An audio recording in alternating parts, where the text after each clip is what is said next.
Au mariage de ma fille, son fiancé a retiré la chaise au moment où je m'asseyais, et je suis tombé par terre. Si cette histoire touche votre cœur et vous fait réfléchir, n'oubliez pas de cliquer sur « J'aime ». Votre soutien signifie tout pour moi. Et écrivez-moi dans les commentaires, avez-vous déjà vécu une situation où vous vous êtes senti humilié, mais où vous êtes ressorti plus fort à la fin? Votre histoire pourrait donner du courage à d'autres. Construisons ensemble une communauté de compréhension. Je m'appelle Henri Dubois, j'ai 59 ans, et pendant 32 ans, j'ai travaillé dans les usines Renault de Boulogne-Billancourt. J'ai sali mes mains et courbé mon dos pour que ma fille Camille puisse avoir tout ce que je n'ai jamais eu. Après la mort de ma femme il y a 7 ans, elle était tout ce qui me restait. Du moins, c'est ce que je pensais. Le 22 septembre devait être le plus beau jour de sa vie, son mariage avec Julien Moreau, fils d'une riche famille parisienne d'entrepreneurs. Un homme qu'elle avait rencontré à Sciences Po et qu'il avait charmé avec son élégance et son argent. Un homme qui, dès le premier jour, m'a traité comme un obstacle qu'il fallait tolérer. Le château de Malmaison était le lieu qu'ils avaient choisi pour la cérémonie. Pas la petite église de Courbevoie où sa mère et moi nous étions mariés, mais ce lieu prestigieux qui coûtait 18 000 € rien que pour la location. De l'argent que j'avais réuni en hypothéquant ma petite maison et en vendant les derniers bijoux de ma défunte épouse. Le matin du mariage a commencé par une scène humiliante. J'étais dans ma chambre d'hôtel, essayant de nouer ma cravate bon marché, quand Camille est entrée. Elle portait déjà sa robe de mariée, 4 200 €, comme elle me l'avait fièrement annoncé, et ressemblait à une princesse. Mais son regard, quand elle m'a vu, était plein de mépris. « Papa, tu ne peux pas venir au mariage habillé comme ça, » dit-elle en tirant sur mon seul costume correct, que je m'étais acheté il y a 6 ans pour l'enterrement de ma femme.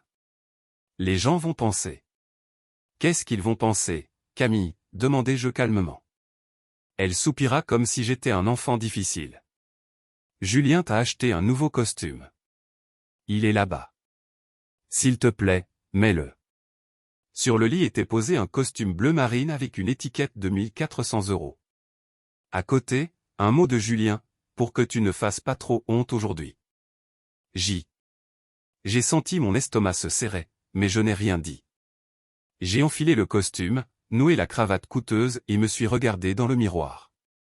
Extérieurement, j'avais l'air d'un gentleman.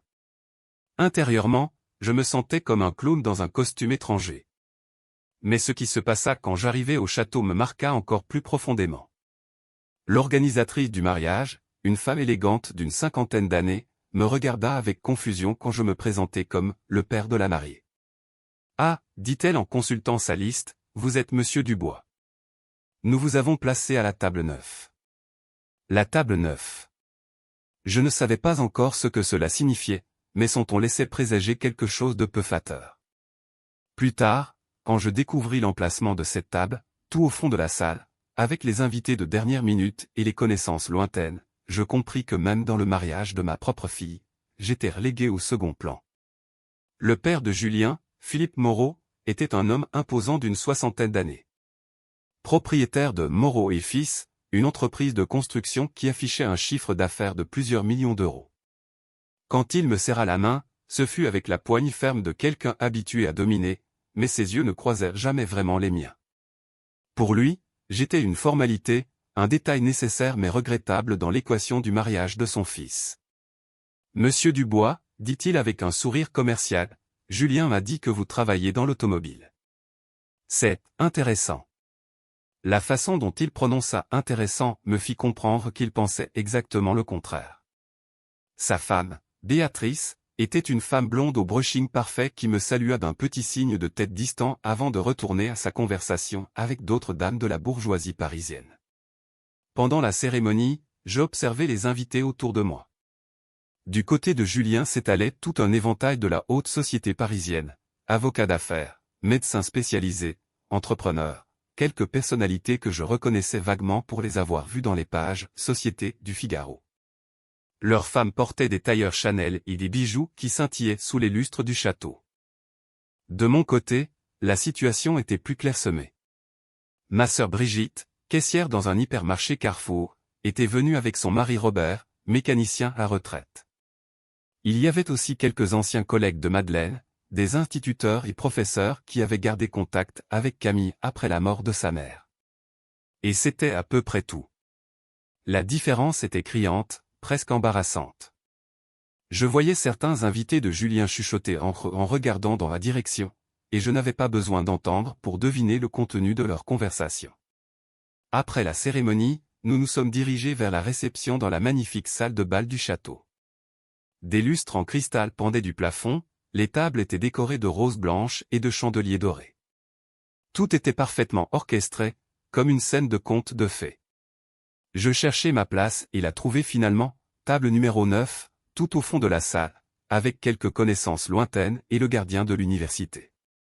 Pas avec la famille, pas avec les invités d'honneur, mais là où on place les gens qu'on ne veut pas vraiment inviter, mais qu'on doit. Julien prononça un discours, parlant d'amour, d'avenir, de ses projets avec Camille. Il ne m'a pas mentionné une seule fois. Comme si je n'avais jamais existé, comme si je n'avais pas assemblé chaque euro pour ce mariage. Puis vint le moment que j'attendais secrètement, même si je le redoutais. Le plat principal avait été servi, filet de bœuf aux truffes, 95 € par portion, et je me levai pour aller aux toilettes. Quand je revins, je vis Julien avec quelques-uns de ses amis près de ma table. Il riait de quelque chose, et j'entendis des brilles, le vieux ouvrier, imaginez, il pense vraiment. Je m'approchai de ma place, et Julien me vit arriver. Ses yeux brillèrent d'amusement, et il fit un signe de tête à ses amis. « Regardez, ça va être drôle, » murmura-t-il. J'étais fatigué de cette longue journée, mes vieilles jambes me faisaient mal, et j'avais hâte de me rasseoir. Je vis ma chaise devant moi, tendis la main vers le dossier pour me stabiliser, et commençai à m'asseoir. À ce moment-là, Julien retira la chaise d'un mouvement rapide. Je tombai. Durement. Sur le sol de marbre. Le bruit résonna dans toute la salle. Les conversations s'arrêtèrent. Les têtes se tournèrent vers moi. J'étais là, allongé sur le sol froid, mes lunettes avaient glissé, et je sentais une douleur lancinante dans ma hanche. Julien et ses amis éclatèrent de rire. « Oups » dit Julien avec une innocence feinte. C'était un petit accident. J'entendis des gloussements de différents coins de la salle. Quelqu'un filmait avec son téléphone. Une femme cria « Henri, ça va ?» Mais la voix que je cherchais resta silencieuse. Camille. Ma fille. Ma seule fille, pour qui j'avais sacrifié toute ma vie.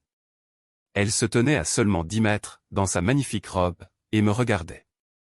Nos regards se croisèrent un bref instant. Je vis dans ses yeux, rien. Aucune inquiétude, aucune honte, aucun amour. Juste de l'indifférence. Puis elle se détourna et reprit sa conversation avec une autre dame, comme si rien ne s'était passé. Ce fut le moment où quelque chose se brisa en moi. Mais en même temps, autre chose naquit. Une détermination froide et claire. Je me relevai, remis mes lunettes et époussetai la poussière du costume coûteux. Personne ne m'aida. Julien était déjà parti, bras dessus bras dessous avec ses copains. Les autres invités détournaient le regard et faisaient semblant de n'avoir rien vu. Seule une personne vint vers moi, Madame Stoaka, la femme de ménage roumaine du château, que j'avais rencontrée à l'entrée. Elle était à peu près de mon âge et avait des yeux bienveillants. « Ça va, monsieur Dubois ?» demanda-t-elle doucement dans un français approximatif. « Oui, merci », répondis-je en lui souriant faiblement. C'était juste un accident. Elle me regarda attentivement et secoua la tête. Ce n'était pas un accident. Je travaille ici depuis longtemps. Je vois beaucoup de mariages. Et je vois beaucoup de mauvaises personnes. Elle se pencha plus près de moi. Mais je vois aussi qui a bon cœur. À ce moment-là, je sus que j'avais trouvé une alliée. Je passai le reste de la réception à observer et écouter.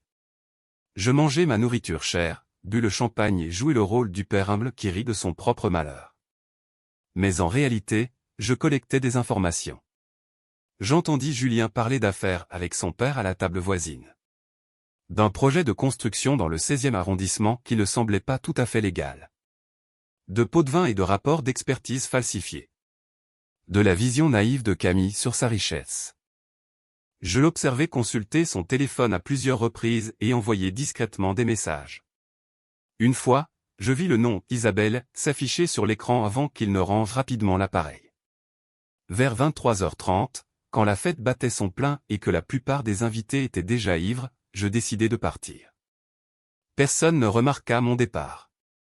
Je ne dis au revoir qu'à Madame Stwaka, qui ramassait les déchets. Monsieur Dubois, dit-elle en glissant un papier plié dans ma main. Si vous voulez parler un jour. Chez moi, dans mon petit appartement de Courbevoie, je m'assis à ma vieille table de cuisine et dépliai le papier. C'était un numéro de téléphone avec une note, je ne nettoie pas que les pièces. Parfois, je nettoie aussi les salles secrets. Dans les semaines qui suivirent, je fis quelque chose que je n'avais jamais fait de ma vie, je commençai à enquêter. Cela commença innocemment. Je cherchai Julien Moreau sur Google et découvris que son entreprise de construction, Moreau et Fils, avait récemment été mentionnée dans les journaux locaux, et pas toujours positivement. Plainte de voisins pour nuisance sonore, accusation concernant l'élimination illégale de gravats de construction, et une procédure en cours pour travail au noir possible. Puis j'appelai Madame Stwaka. Nous nous rencontrâmes dans un petit café près de la place Saint-Germain-des-Prés. Elle me raconta des choses qui firent bouillir mon sang. Votre gendre, dit-elle en remuant pensivement son café, il n'est pas l'homme que tout le monde croit. Je nettoie depuis 6 ans dans différentes maisons bourgeoises ici à Paris. Les Moreau font partie de mes clients réguliers. Elle me rapporta les conversations qu'elle avait entendues par hasard. Du père de Julien, qui parlait de subventions de construction frauduleuses.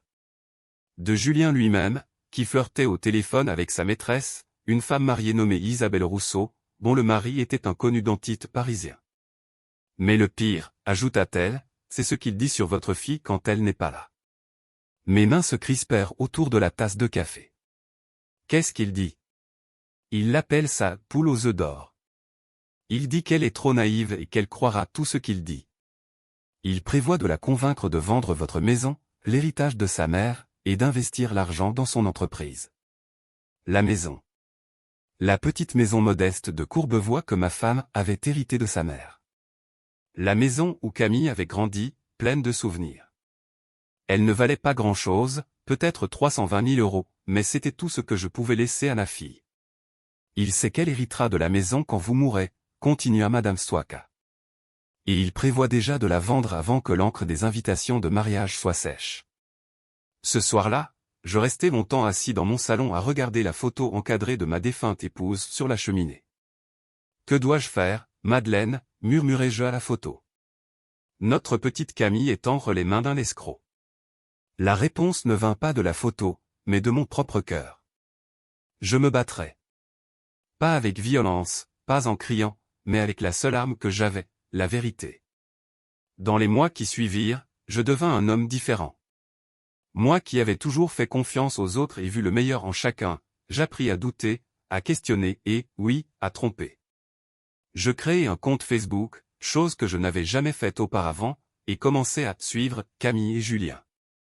Je vis leurs photos de mariage radieuses, leurs sorties romantiques, leur mariage apparemment parfait.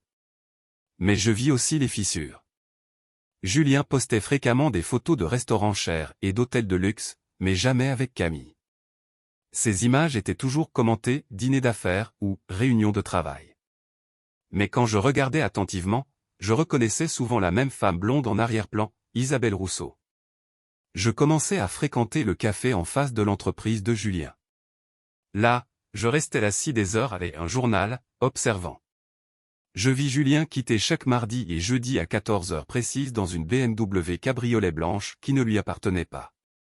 La voiture allait toujours dans la même direction, vers l'hôtel des Grands Boulevards en périphérie. Madame Stwaka devint ma source d'information la plus importante. Elle avait accès à des maisons où les gens normaux ne peuvent jamais regarder. Grâce à elle, j'appris que Dr Rousseau, le mari d'Isabelle, voyageait fréquemment pour des congrès et que sa femme profitait de ce temps pour rencontrer Julien. Mais la vraie percée vint quand Madame Stwaka me remit une clé USB. « Monsieur Dubois, dit-elle par un soir pluvieux de novembre, vous devez voir ça. » Je l'ai copié du bureau de Julien à domicile pendant que je nettoyais. Chez moi, sur mon vieil ordinateur, un appareil que mon voisin m'avait donné des années auparavant, j'ouvris les fichiers de la clé USB. Ce que je vis me glaça le sang. Des tableaux avec des factures falsifiées. Des emails sur des transactions d'argent noir. Des photos de matériaux de construction de mauvaise qualité vendus comme produits haut de gamme. Et dans un dossier caché, des centaines de messages WhatsApp entre Julien et Isabelle. Les messages étaient sans équivoque. Non seulement ils avaient une liaison passionnée, mais Julien décrivait aussi en détail ses plans pour utiliser l'héritage de Camille. Dans un message, il écrivait « La petite n'y connaît rien en argent. Je vais lui dire qu'on doit investir la maison de sa mère pour créer notre entreprise commune. Elle signera sans même demander. » Isabelle répondit « Tu es méchant diabolique mais intelligent. Quand vas-tu lui dire ? Dès que le vieux mourra. J'estime que ça ne prendra plus longtemps. Il a l'air malade. » Je fixai l'écran et sentis une colère froide monter en moi. Ils attendaient que je meure. Ils ne me voyaient pas comme un être humain, mais comme un obstacle à éliminer. Mais je n'étais pas encore mort. Et je n'avais pas intention de mourir. Le lendemain, j'appelai un avocat, Maître Lecomte, dont j'avais vu le cabinet dans le journal. Je lui racontai tout et lui montrai les preuves. Il étudia les documents pendant des heures et secoua la tête d'incrédulité. « Monsieur Dubois, dit-il finalement, c'est plus que de l'infidélité. Ce que nous avons là, c'est de la fraude à grande échelle. Si c'est vrai ce qui est écrit ici, alors les Moreau construisent leur maison avec des matériaux qui ne respectent pas les normes de sécurité. Ce n'est pas seulement illégal, c'est dangereux pour la société. Que puis-je faire ? Demandai-je. La bonne chose serait d'aller à la police. Mais... Il hésita. Cela impliquerait votre fille. Elle est maintenant l'épouse de Julien. S'il est arrêté, son nom sera aussi sali. Je pensais à Camille, à son sourire lors du mariage, à son indifférence quand j'étais au sol. Maître Lecomte, dis-je lentement, ma fille a fait son choix. Elle a choisi de son côté, même quand il m'a humilié. Maintenant, je dois faire mon choix. L'avocat hocha la tête avec compréhension. Alors faisons un plan. Les semaines suivantes furent comme une partie d'échecs. Maître Lecomte et moi planifiâmes chaque mouvement soigneusement. D'abord, il copia toutes les preuves et les déposa chez un notaire. Puis nous contactâmes discrètement le parquet de Paris et l'inspection du travail. Mais ce n'était que la première partie de mon plan. La deuxième partie était plus personnelle. Je décidai de donner à Camille une dernière chance. Une chance de faire ce qui était juste. Une chance de prouver qu'elle gardait encore quelque chose de la fille que j'avais élevée. C'était un jour ensoleillé de décembre quand je l'appelai pour demander une rencontre. Nous nous donnâmes rendez-vous dans le petit café de la rue de Rivoli où nous allions souvent manger des gâteaux ensemble quand elle était encore enfant. Elle arriva en retard, comme toujours ces derniers temps. Elle portait un manteau cher et un sac à main qui coûtait plus que mon salaire mensuel. Mais elle n'avait pas l'air heureuse. Ses yeux semblaient fatigués, et elle avait maigri. « Papa, dit-elle en s'asseyant en face de moi, j'espère que c'est important. Julien et moi avons un dîner d'affaires important ce soir. » Je commandai du café et des gâteaux, des éclairs au chocolat, ses préférés quand elle était enfant. Elle n'y toucha pas. « Camille, commençai-je prudemment, je voulais te demander comment ça se passe dans ton mariage. » Elle haussa les épaules. « Bien. Julien est un mari merveilleux. Il s'occupe de tout. Même de tes finances. » Son regard devint méfiant. « Qu'est-ce que tu veux dire ? » Je veux juste dire que maman disait toujours qu'il fallait être prudent avec les questions d'argent. Surtout quand il s'agit d'héritage. La maison de maman ? Camille rit brièvement. « Papa, ne t'inquiète pas. Julien dit qu'il vaut mieux investir l'argent que de le laisser dormir. Nous allons vendre la maison et mettre l'argent dans son entreprise. C'est beaucoup plus intelligent. » Mon cœur sombra. C'était donc vrai. « Camille, sais-tu ce que fait exactement l'entreprise de Julien ? » Bien sûr. Ils construisent des maisons. Très bien. Julien dit qu'ils vont bientôt s'agrandir. Je respirai profondément. C'était mon moment. Camille, je dois te dire quelque chose. Quelque chose sur Julien. Ses yeux se durcirent. Papa, si tu recommences à dire du mal de mon mari. Il te trompe, dis-je doucement. Elle me fixa comme si je l'avais giflé. Quoi? Il a une liaison. Avec une femme nommée Isabelle Rousseau. J'ai des preuves. Pendant un moment, je vis la douleur briller dans ses yeux. Puis ils redevinrent de glace. Tu mens. Non, Camille. Je ne mens pas. Je sortis mon téléphone et lui montrai une impression des messages WhatsApp que j'avais reçus de Madame Stwaka. Lis ça. Elle regarda le papier et pâlit. Je la vis lire les mots, comprendre lentement ce qui était écrit. Une larme roula sur sa joue. D'où as-tu ça, murmura-t-elle. Ce n'est pas important. Ce qui est important, c'est que tu connaisses maintenant la vérité. Mais alors quelque chose se produisit à quoi je ne m'attendais pas. Sa tristesse se transforma en colère. Pas contre Julien. Contre moi. Toi, cria-t-elle si fort que les autres clients se retournèrent. Tu ne peux pas supporter que je sois heureuse. Tu n'as jamais pu le supporter. Camille, ce n'est pas. Depuis que maman est morte, tu essaies de contrôler ma vie. Tu ne peux pas accepter que j'ai trouvé un homme qui m'aime. Mais il ne t'aime pas, criai-je désespérément. Il veut juste ton argent. Elle se leva, ses mains tremblaient de colère. Tu sais quoi, papa? Tu es un vieil homme amer qui ne peut pas accepter que sa fille trouve quelqu'un d'autre plus important que lui. Julien m'a déjà dit que tu étais jaloux. Julien, c'est pour cette conversation. Bien sûr. Je raconte tout à mon mari. Contrairement à toi, il n'a pas de secret pour moi. Elle jeta son portefeuille sur la table pour payer le café et sortit en trombe. Je restai assis seul, avec l'éclair au chocolat intact et le sentiment d'avoir définitivement perdu ma fille. Ce soir-là, Maître Lecomte appela. Monsieur Dubois, j'ai de mauvaises nouvelles.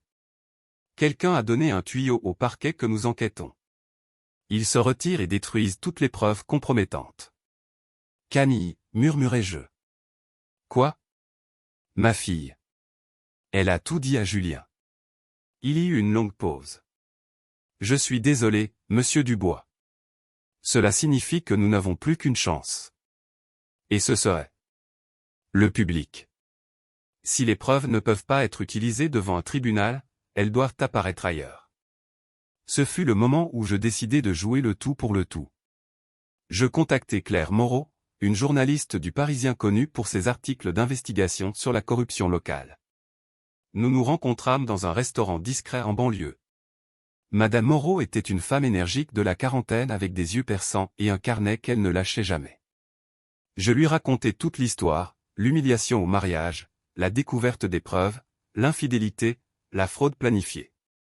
C'est une grande histoire, dit-elle après avoir examiné tous les documents. Mais j'ai besoin de plus que des copies de messages WhatsApp. J'ai besoin de preuves tangibles. Quel genre de preuves? Des photos. Des témoins. Quelque chose d'indiscutable. Je pensais à Madame Stwaka. Je pense que je peux arranger ça. Les 2 semaines suivantes furent les plus difficiles de ma vie. Madame Stwaka et moi travaillions comme une équipe de détectives expérimentés. Elle utilisait ses accès à différentes maisons et hôtels, pendant que je suivais les mouvements de Julien. La percée vint par un jour de neige de janvier. Madame Stwaka avait appris que Julien et Isabelle se rencontreraient cet après-midi-là à l'hôtel des Grands Boulevards. Nous nous positionnâmes dans le hall, Madame Stwaka comme femme de ménage, moi comme client en attente. À 14h30, Julien entra dans l'hôtel, suivi d'Isabelle. Ils allèrent directement à l'ascenseur, sans regarder la réception. Madame Stwaka les suivit discrètement et réussit, avec sa carte clé de chambre, à prendre l'ascenseur au 3e étage au moment où ils entraient dans une chambre. 20 minutes plus tard, elle revint avec son téléphone. J'ai tout, me murmura-t-elle. Les photos étaient sans équivoque. Julien et Isabelle entrant dans la chambre d'hôtel. Julien et Isabelle quittant la chambre, échevelés et souriant. Julien embrassant Isabelle pour lui dire au revoir tout en envoyant un SMS, probablement à Camille pour lui expliquer où il était. Madame Moreau fut enthousiasmée par le matériel. C'est parfait. Je peux publier l'article cette semaine. Attendez encore, lui demandai-je. Je veux donner à Camille une dernière chance. J'envoyais un SMS à ma fille, Camille, j'ai de nouvelles informations sur Julien. S'il te plaît, parlons. En tant que ton père, je t'en prie. Papa.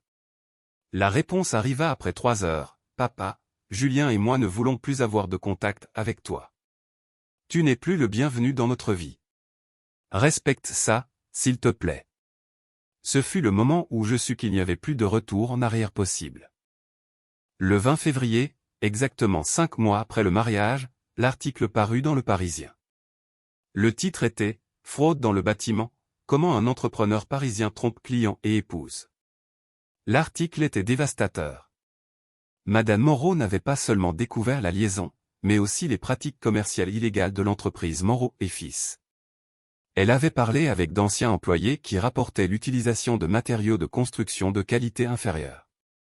Elle avait interviewé des propriétaires dont les toits fuyaient après seulement 2 ans. Elle avait déterré des documents montrant comment les Moreau encaissaient des subventions pour la construction écologique mais utilisaient des matériaux moins chers et nocifs pour l'environnement. Et au milieu de l'article, avec une grande photo, était l'histoire de la liaison. Julien et Isabelle entrant dans l'hôtel. Des captures d'écran des messages WhatsApp.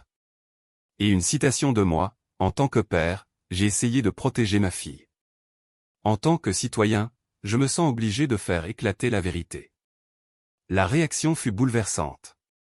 Dès le jour de la publication, je reçus plus de 20 appels de journalistes qui voulaient plus de détails. L'inspection du travail annonça une enquête immédiate sur tous les projets de construction de l'entreprise Moreau et Fils.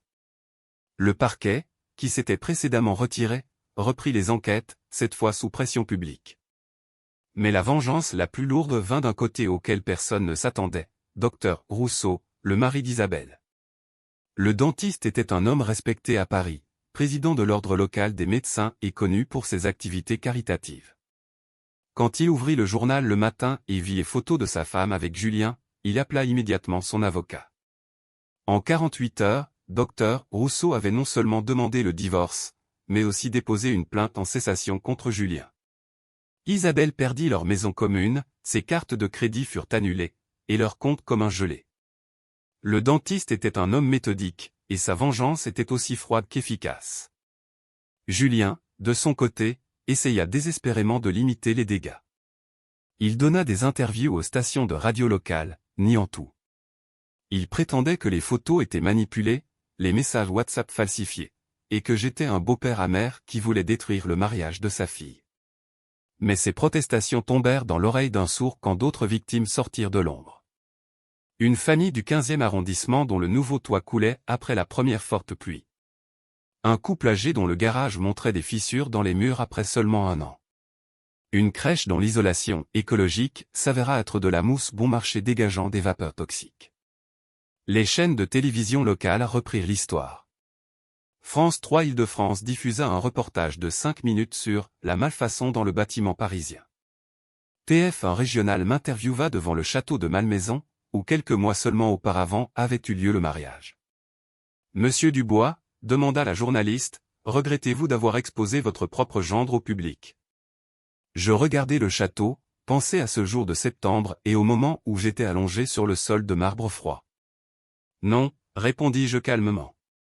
Je regrette seulement de ne pas avoir eu le courage de dire la vérité plus tôt.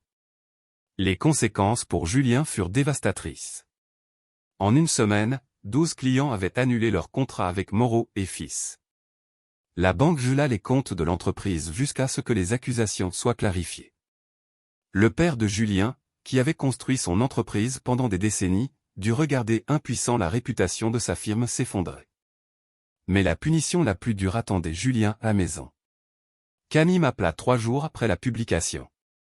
Je reconnaissais à peine sa voix, elle semblait brisée, épuisée. « Papa », murmura-t-elle, « peux-tu venir chez moi ?» Je me rendis immédiatement à la belle maison individuelle de Neuilly-sur-Seine que Julien et Camille avaient occupée après le mariage. C'était un bâtiment imposant avec un jardin bien entretenu et un garage double, financé, comme je le savais maintenant, avec de l'argent acquis de manière douteuse. Camille ouvrit la porte.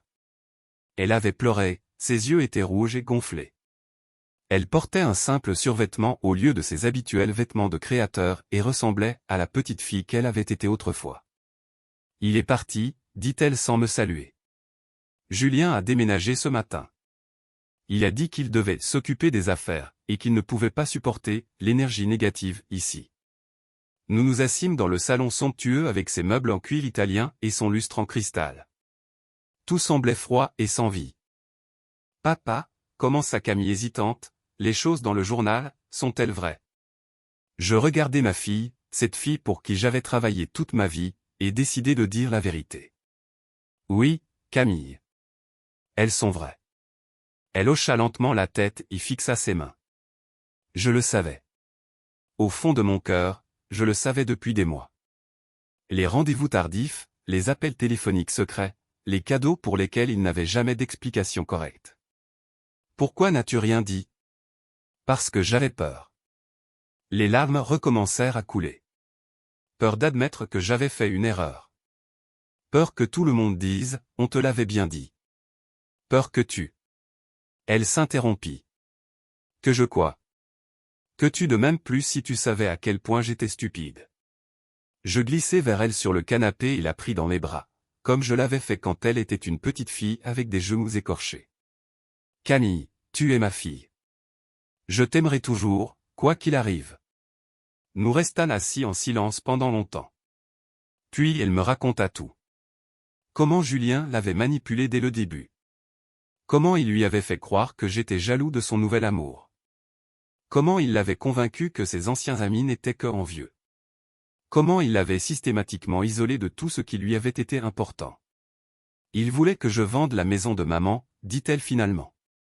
Il disait qu'on avait besoin de l'argent pour se développer. Mais la banque a appelé. Papa, l'entreprise est pratiquement en faillite. Si j'avais investi l'argent. Alors il aurait disparu, complétai-je la phrase. Elle hocha la tête. Il m'a aussi convaincu de me porter garante pour un prêt d'entreprise. 180 000 €. J'ai signé sans vraiment lire les conditions. Mon cœur sombra. Camille, cela signifie. Cela signifie que je suis responsable de ses dettes. L'avocat a appelé aujourd'hui. Si l'entreprise fait faillite, ils viendront me voir. C'était donc la dernière fraude de Julien. Il n'avait pas seulement volé l'amour et la confiance de Camille, mais avait aussi ruiné son avenir financier. Dans les semaines qui suivirent, Camille et moi travaillions ensemble pour limiter les dégâts. Maître Lecomte nous aida à contester la garantie, un processus difficile, mais avec des perspectives de succès, car elle avait été conclue sous de faux prétextes. Julien lui-même avait disparu. Les rumeurs disaient qu'il s'était enfui en Suisse, où son oncle avait une petite entreprise de construction. Le parquet avait entre-temps émis un mandat d'arrêt contre lui, non seulement pour fraude, mais aussi pour évasion fiscale de plusieurs millions. Isabelle Rousseau avait aussi disparu de Paris. Son ex-mari avait mené le divorce jusqu'au bout et ne lui avait laissé que le strict nécessaire. Elle vivait maintenant apparemment chez sa sœur à Lyon et travaillait à nouveau comme infirmière, le métier qu'elle avait exercé avant son mariage avec le dentiste. L'entreprise Moreau et Fils fit faillite. Le père de Julien, un homme fier dans sa 70e année, dut voir le travail de 3 générations détruit. Il vendit sa propre maison pour rembourser au moins une partie des dettes et déménagea dans un petit appartement à Créteil. Mais l'histoire eut aussi des tournants positifs. Madame Stouaka devint une sorte d'héroïne locale. Le Parisien écrivit un article de suivi sur elle, la courageuse femme de ménage qui a découvert la corruption. Plusieurs familles aisées lui offrirent des postes mieux payés, et elle put finalement faire venir sa fille adulte de Roumanie en France.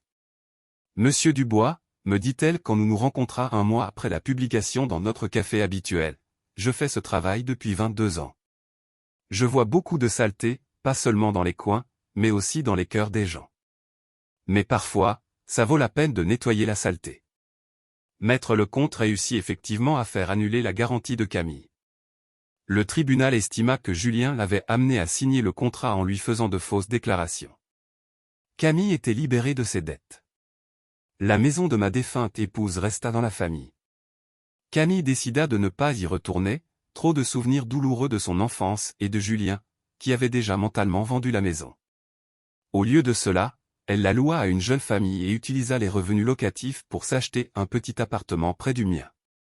En mai, 8 mois après le mariage, Camille m'invita à dîner pour la fête des mères. Pas dans un restaurant cher, mais dans sa nouvelle cuisine, où elle cuisinait elle-même, bœuf bourguignon aux pommes de terre, le plat préféré de sa mère. « Papa, dit-elle pendant que nous mangions aux chandelles, je sais que j'ai dit des choses que je n'aurais jamais dû dire. Au mariage, quand tu es tombée, j'aurais dû t'aider. Tu étais confuse, répondis-je. Julien t'a manipulée. Ce n'est pas une excuse. Elle posa sa fourchette et me regarda sérieusement. Tu es mon père. Tu as sacrifié toute ta vie pour moi. Et j'ai permis à un étranger de t'humilier. Camille. Non, laisse-moi dire ça. Sa voix devint plus ferme. J'étais si aveuglé par la richesse, par l'éclat, par l'idée d'appartenir enfin à la haute société, que j'ai oublié qui je suis vraiment. Je suis la fille d'Henri Dubois. La fille d'un homme qui travaille au lieu de voler. Qui est honnête au lieu de mentir. Qui protège sa famille au lieu de la tromper. Nous nous embrassâmes, et je sentis que j'avais enfin retrouvé ma fille. Un an plus tard, je me tenais à nouveau devant le château de Malmaison. Mais cette fois, je n'étais pas seul. Camille se tenait à côté de moi, et nous regardions l'imposant bâtiment où tout avait commencé. Le regrettes-tu parfois, me demanda-t-elle. Quoi? D'avoir démasqué Julien. D'avoir détruit mon mariage. Je réfléchis longuement avant de répondre. Camille, je n'ai pas détruit ton mariage. Ton mariage était une fraude dès le début. J'ai seulement fait éclater la vérité. Elle hocha la tête. Parfois, je me demande ce qui se serait passé si tu n'avais rien dit. Alors tu serais maintenant pauvre, trompé et seul. Julien aurait volé ton héritage et serait parti avec sa maîtresse. La vérité aurait éclaté tôt ou tard, mais alors il aurait été trop tard pour te sauver. Et maintenant? Je lui souris. Maintenant tu es libre. Tu sais qui sont tes vrais amis. Tu connais la différence entre l'amour véritable et la manipulation. Et tu sais que ton vieux père sera toujours là pour toi, même si cela signifie qu'il devient impopulaire. Camille avait entre-temps trouvé un nouveau travail comme comptable dans une petite entreprise familiale. Ce n'était pas glamour, mais honnête. Elle gagnait moins qu'au temps de son mariage, mais elle dormait paisiblement la nuit. Elle avait aussi recommencé à peindre, un hobby qu'elle avait aimé adolescente, mais qu'elle avait abandonné à l'insistance de Julien. Art qui ne nourrit pas, avait-il appelé ça. Maintenant, un de ses tableaux était accroché dans mon salon, un portrait de sa mère, peint de mémoire. Julien fut finalement arrêté en Suisse et extradé vers la France. Il fut condamné à 4 ans de prison, 1 an pour fraude, 3 ans pour évasion fiscale. Ses avocats firent appel, mais les preuves étaient accablantes. Lors du procès, je le revis pour la première fois depuis le mariage. Il avait maigri, son apparence autrefois si soignée avait disparu. Quand nos regards se croisèrent, je vis dans ses yeux non pas du repentir, mais de la haine. Il ne comprendrait jamais qu'il avait été l'architecte de sa propre chute. Isabelle n'apparut pas au procès. Elle avait entre-temps pris ses distances avec Julien et essayait de reconstruire sa vie. Je n'éprouvais aucune haine pour elle, elle avait été aussi une victime de la manipulation de Julien que Camille, mais d'une manière différente. Pour mon 61e anniversaire, Camille et moi organisions une petite fête dans mon appartement. Il n'y avait que quelques invités, Madame Stoika avec sa fille, Maître Lecomte avec sa femme, quelques anciens collègues de l'usine.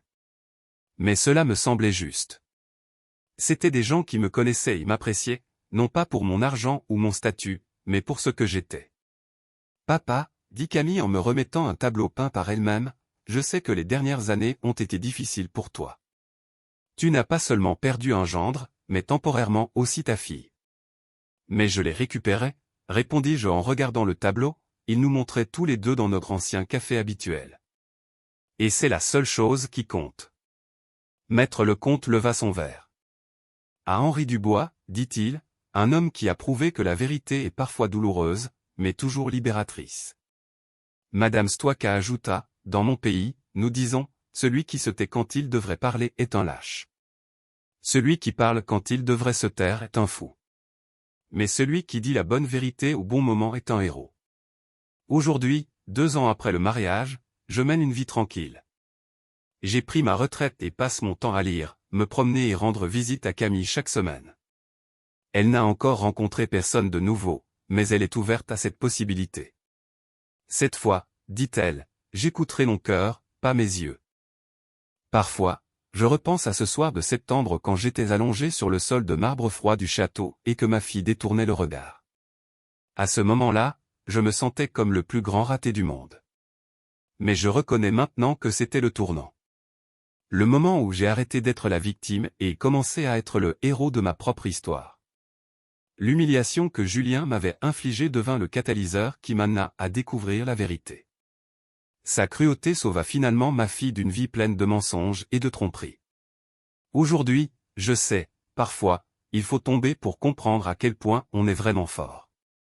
Parfois, il faut être blessé pour reconnaître qui vous aime vraiment. Et parfois, il faut avoir le courage de dire des vérités inconfortables, même si cela signifie qu'on se retrouve temporairement seul. La vengeance que j'ai prise sur Julien n'était pas seulement personnelle, c'était un service à la société. En révélant ces escroqueries, j'ai protégé d'autres gens de dommages. Des familles qui voulaient faire construire chez Moreau et Fils cherchèrent des entreprises plus sérieuses. L'inspection du travail renforça ses contrôles. La presse locale fut sensibilisée à de telles machinations. Mais le plus important était que j'ai sauvé ma fille. Non seulement de la ruine financière, mais d'une vie avec un homme qui ne l'avait jamais vraiment aimée. Julien avait eu raison quand il m'avait appelé « le vieux ouvrier » le jour du mariage. Je suis un vieil ouvrier. J'ai travaillé toute ma vie avec mes mains, gagné honnêtement mon argent et n'ai jamais trompé personne. Et j'en suis fier. Il avait aussi eu raison quand il pensait que je mourrais bientôt. Statistiquement, il ne me reste plus beaucoup d'années. Mais les années qui me restent, je les passerai dans la dignité. Comme un homme qui s'est dressé pour ce qui était juste. Comme un père qui a protégé sa fille. Comme un être humain qui a prouvé que la bonté et l'honnêteté valent encore quelque chose dans ce monde. Quand je marche aujourd'hui dans les rues de Paris, des gens me reconnaissent parfois du journal ou de la télévision. « Vous êtes bien monsieur Dubois » disent-ils alors. L'homme qui a démasqué ces escrocs. Et je hoche la tête et souris, car je sais que j'ai fait ce qui était juste. L'histoire de ma vengeance est terminée. Mais l'histoire de ma vie continue. Avec ma fille à mes côtés, avec de nouveaux amis que j'ai gagnés, et avec la certitude qu'à la fin de ma vie, je pourrai dire, j'ai combattu, j'ai aimé, et j'ai dit la vérité. Et c'est plus que Julien Moreau ne pourra jamais prétendre de lui-même. Si cette histoire vous a plu et si vous avez ressenti l'importance de défendre la vérité, même quand c'est difficile, alors appuyez maintenant sur « j'aime ».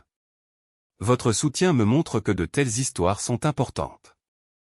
Et écrivez-moi absolument dans les commentaires, avez-vous déjà dû prendre une décision difficile pour protéger quelqu'un que vous aimez? Avez-vous déjà été dans une situation où vous deviez choisir entre loyauté et vérité? Vos expériences peuvent donner du courage à d'autres personnes pour faire ce qui est juste.